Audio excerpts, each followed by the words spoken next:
আজকের এই আম পাড়ার পর্বটি অনেক গুরুত্বপূর্ণ, কারণ আজকের এই আম পাড়ার পর্বটি যদি আপনি দেখেন তাহলে অবশ্যই আপনিও অতি অল্প সময়ে দ্রুত কুরআনুল হাকিম রিডিং পড়া শিখতে পারবেন। তাই ভিডিওটি কেউ একটুও টানবেন না, সম্পূর্ণ ভিডিওটি দেখতে থাকুন। তার আগে ছোট্ট একটি রিকোয়েস্ট করব, আমার এই চ্যানেলটি সাবস্ক্রাইব করুন। তো চলুন আমরা ভিডিওটি শুরু করি। আজকের এই ভিডিওতে আমরা সূরাতুল বালাদ নিয়ে আলোচনা করব। বিসমিল্লাহির রহমানির রহিম। লাম আলিফ জবর লা, এই লামের মধ্যে আমরা 3 আলিফ টান দিব, কারণ যখন মদের হরফের উপর এরকম চিকন চিহ্নটা এরপরে যদি এরকম লম্বা হামজা থাকে তাহলে সেখানে 3 আলিফ টেনে পড়তে হবে। লাম আলিফ জবর লা, হামজা কফ পেশ উক, সিন জের সি, মিম পেশ মু, লা উকসিমু। এই সিনটা চিকন করে উচ্চারণ করব, আর এই কফটা উচ্চারণ করার সময় আমরা ধাক্কা দিয়ে পড়ব, কারণ কফটা কলকলার হরফ। লা উকসিমু। বাজের বি, হা খারা জবর হা, 1 আলিফ টান দিব। হরফের উপর এরকম খাড়া চিহ্ন থাকলে ওই হরফটা আমাদের 1 আলিফ টেনে পড়তে হবে। জাল লাম জবর জাল, বিহাদাল। বা জবর বা, লাম জবর লা, বালা। দাল জের দি, বালাদি। এখন যদি ওয়াকফ করি তাহলে বালাদ, এই গোল চিহ্নটার নাম হলো ওয়াকফ। কিভাবে পড়ব?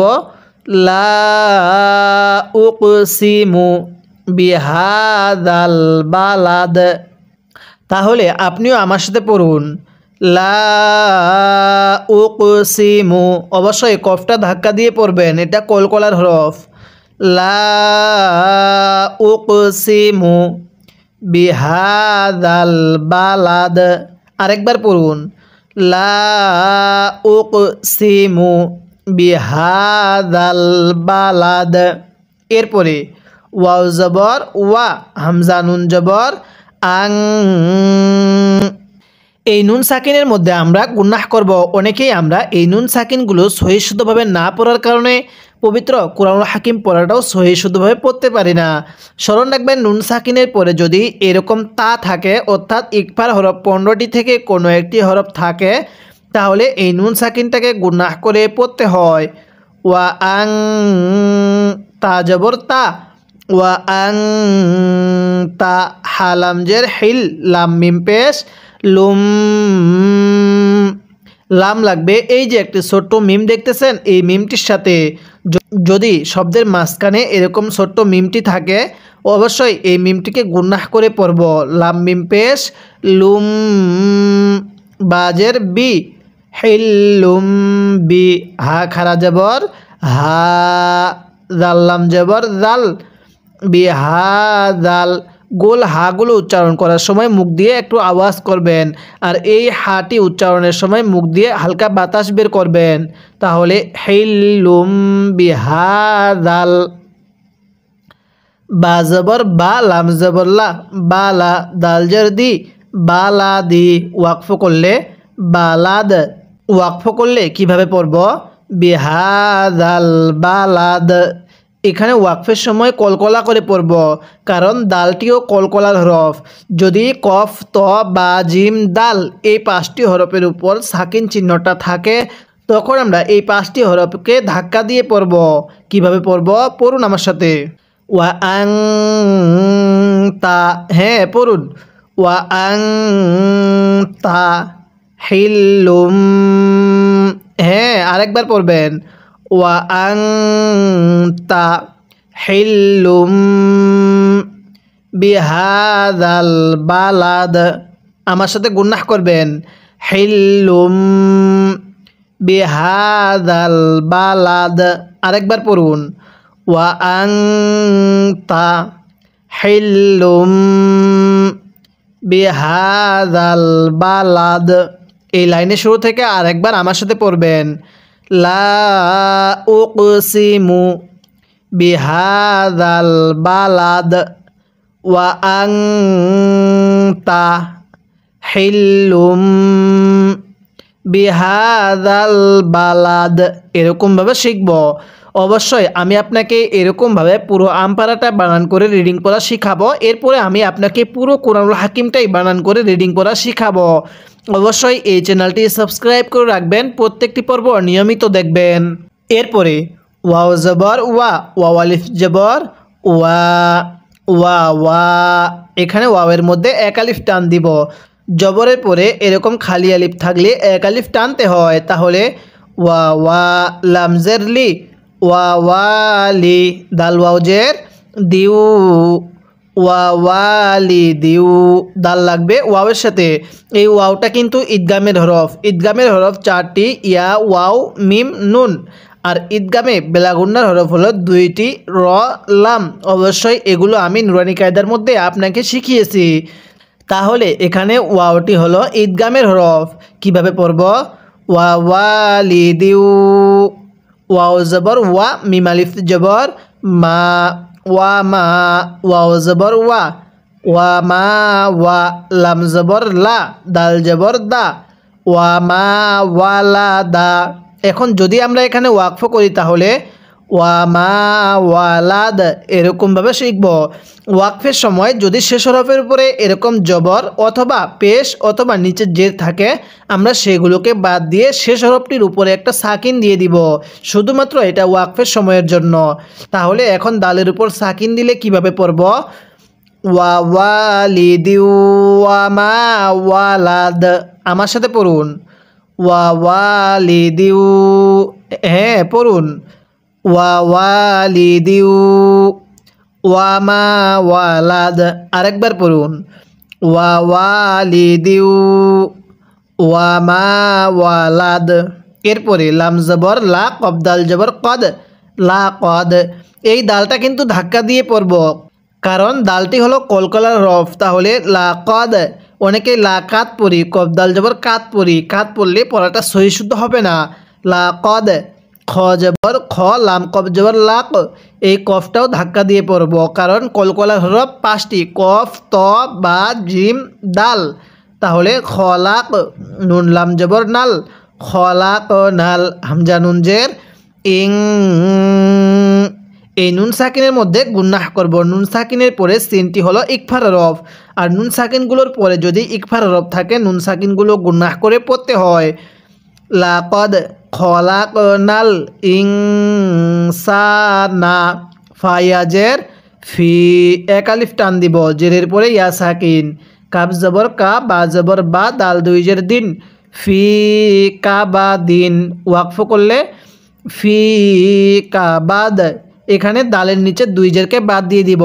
স্মরণ রাখবেন, ওয়াকফের সময় যদি শেষ হরফের নিচে এরকম 2 জের থাকে অথবা উপরে 2 পেশ থাকে, আমরা সেগুলোকে বাদ দিয়ে পড়ব। কিভাবে পড়ব?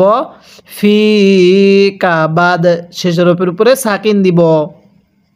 তাহলে আপনি আমার সাথে পড়ুন, লাকদ খলাকনাল, হ্যাঁ পড়ুন, লাকদ খলাকনাল। অনেকেই লাকাদ খালাক নাল পড়ি, খ জবর খা পড়ি, কব জবর কা পড়ি। এরকমভাবে পড়লে পড়াগুলো সহি শুদ্ধ হবে না। তাই আপনি আমার সাথে পড়ুন, লাকদ খলাকনাল ইনসানা, হ্যাঁ পড়ুন, লাকদ খলাকনাল ইনসানা ফি কাবাদ। আরেকবার পড়ুন, লাকদ খলাকনাল ইনসানা ফি কাবাদ। হ্যাঁ আরেকবার পড়বেন, লাকদ খলাকনাল ইনসানা ফি কাবাদ। এরপরে হামজা জবর আ, ইয়া, হা জবর ইয়াহ, সিন জবর সা, আয়াহ সা, বা পেশ বু, আয়াহ সাবু। হামজা লাগবে এই লামের সাথে। স্মরণ রাখবেন, সাকিনওয়ালা হরফের পরে তাজদিদওয়ালা হরফ থাকলে এই সাকিনওয়ালা হরফটিকে বাদ দিয়ে পড়তে হয়।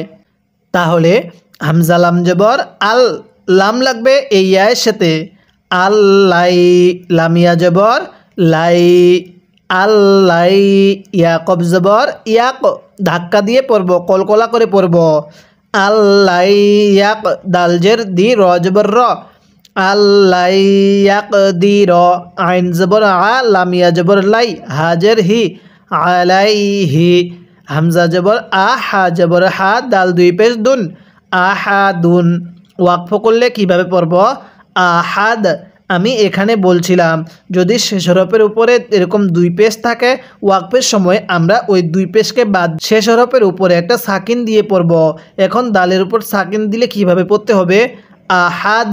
এটা শুধুমাত্র ওয়াকফের সময়ের জন্য। আমার সাথে পড়ুন আয়াহ সাবু, হ্যাঁ পড়ুন আয়াহ সাবু আল্লাই। আরেকবার পড়ুন আয়াহ সাবু আল্লাই ইয়াকদির। আরেকবার পড়ুন আয়াহ সাবু আল্লাই ইয়াকদির আলাইহি আহাদ। আরেকবার পড়ুন আয়াহ সাবু আল্লাই। এখানে আনলাই পড়ি নাই, এখানে আল্লাই এরকমভাবে পড়ছি। পড়ুন আমার সাথে আয়াহ সাবু আল্লাই ইয়াকদির আলাইহি আহাদ।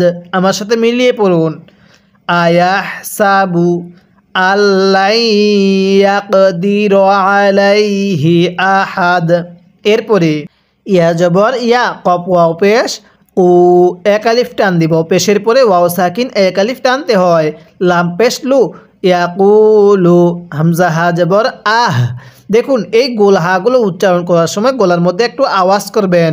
অনেকেই হামজা হা জবর আহ এরকমভাবে পড়ি, এই হাটা এরকমভাবে পড়া যাবে না। তাহলে হামজা হা জবর আহ লাম কাপ জবর লাক তা পেশ তু আহ লাক তু মিম আলিফ জবর মা এক আলিফ টান দিব, জবরের পরে খালি আলিফ এক আলিফ টানতে হয়। লাম লাম জবর লাল লাম পেশ লু লাল্লু বা জবর বা দাল আলিফ দুই জবর দান লাল্লু বা দান। এখন একটা ওয়াকফের নিয়ম আমরা স্মরণ রাখব। ওয়াকফের সময় যদি দুই জবরের পরে এইরকম একটি খালি আলিফ থাকে, কি বললাম দুই জবরের পরে যদি এইরকম একটি খালি আলিফ থাকে তাহলে ওয়াকফের সময় এক জবরকে বাদ দিয়ে আরেক জবরে এক আলিফ টেনে পড়তে হয়। তাহলে দুই জবরের পরে খালি আলিফ থাকলে এক জবর বাদ দিয়ে আরেক জবরে এক আলিফ টেনে পড়তে হয়। মা লাল্লু বাদা। আমার সাথে আপনি পড়ুন ইয়াকুলু, পড়ুন ইয়াকুলু আহ লাক তু।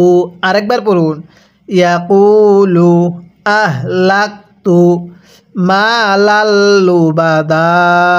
পড়ুন ইয়াকুলু আহ লাক তু মা লাল্লু বাদা। হ্যাঁ পড়ুন ইয়াকুলু আহ লাক তু মা লাল্লু বাদা। এরপরে হামজা জবর আ ইয়া হা জবর ইয়াহ সিন জবর সা বা পেশবু আয়াহ সাবু। কিভাবে পড়ব আয়াহ সাবু। এরপরে হামজা লাম জবর আল লাম মিম জবর লাম আল্লাম। এখানে হামজা নুনের সাথে লাগবে না, হামজা লাগবে সাকিনের সাথে। আপনারা যেখানে দেখবেন সাকিনের পরে তাজদিদ আছে সাকিনওয়ালা হরফটিকে বাদ দিয়ে এই সাকিনওয়ালা হরফটিকে বাদ দিয়ে পড়বেন। তাহলে আল্লাম ইয়া জবর ইয়া র জবর র ইয়া র হা উল্টা পেশ হু। হায়ে জমিরের উপরে চিকন চিহ্ন এরপরে লম্বা হামজা, তাহলে সেখানে আমাদের তিন আলিফ টেনে পড়তে হবে। আল্লাম ইয়া র হু হামজা জবর আ হা জবর হা আহা দাল দুই পেশ দুন আহাদুন ওয়াকফ করলে আহাদ এরকমভাবে পড়ব। তাহলে আপনি আমার সাথে পড়ুন আয়াহ সাবু আল্লাম ইয়ারহু আহাদ। হ্যাঁ পড়ুন আয়াহ সাবু আল্লাম ইয়ারহু আহাদ। আরেকবার পড়ুন আয়াহ সাবু আল্লাম ইয়ারহু আহাদ। এরকমভাবে শিখব। এরপরে হামজা জবর আ লাম মিম জবর লাম আলাম নুন জিম জবর নাজ আইন লাম জবর আল আলাম নাজ আল লাম জবর লা হা উল্টা পেশ হু আলাম নাজ আল্লাহু। এই হায়ে জমিরের মধ্যে আমরা কয় আলিফ টান দিব? যারা ভিডিওটি দেখতেছেন অবশ্যই কমেন্ট বক্সে জানিয়ে দিবেন। এই হায়ে জমির নিয়ে আমি পর্বের মধ্যে আলোচনা করছিলাম। আর যদি আপনি আমার পূর্বে সেই গুরুত্বপূর্ণ পর্বগুলো না দেখে থাকেন এই ভিডিও ডেসক্রিপশনে লিঙ্ক দিয়ে রাখবো, সেখান থেকে গিয়ে দেখে আসবেন। এরপরে আইনিয়া জবর আই, নুনিয়া জবর নাই, নুন জের নি, আই নাই নি। এখন যদি ওয়াকফ করি তাহলে আই নাইন, এখানে একটু টান দিয়ে পড়ব। শেষ হরফের পূর্বে যদি ইয়া থাকে তাহলে আমরা সেখানে 3 আলিফ টেনে পড়ব, আই নাইন। কিভাবে পড়ব? আলাম নাজআল লাহু আইনাইন, এরকমভাবে শিখব। আপনি আমার সাথে পড়ুন, আলাম নাজআল লাহু আইনাইন। আরেকবার পড়ুন, আলাম নাজআল লাহু আইনাইন, এরকমভাবে শিখব। এবার আমি এই লাইনের শুরু থেকে এই লাইনের শেষ পর্যন্ত পুরো পড়াটাই একবার রিভিশন দিব, আর আপনি শুধু মনোযোগ সহকারে শুনবেন। এবং এই কয়েকটি লাইনের মধ্যে যদি আপনার কোনো একটি ভুল হয়ে থাকে তাহলে সেই ভুলটিকে আপনি শুদ্ধ করে নেবেন। তাহলে কিভাবে পড়ব? বিসমিল্লাহির রহমানির রহিম, লা উকসিমু বিহাযাল বালাদ ওয়া আনতা হিল্লুম বিহাযাল বালাদ ওয়া ওয়ালিদিন ওয়া মা ওয়ালাদ লাকাদ খলাকনাল ইনসানা ফি কাবাদ।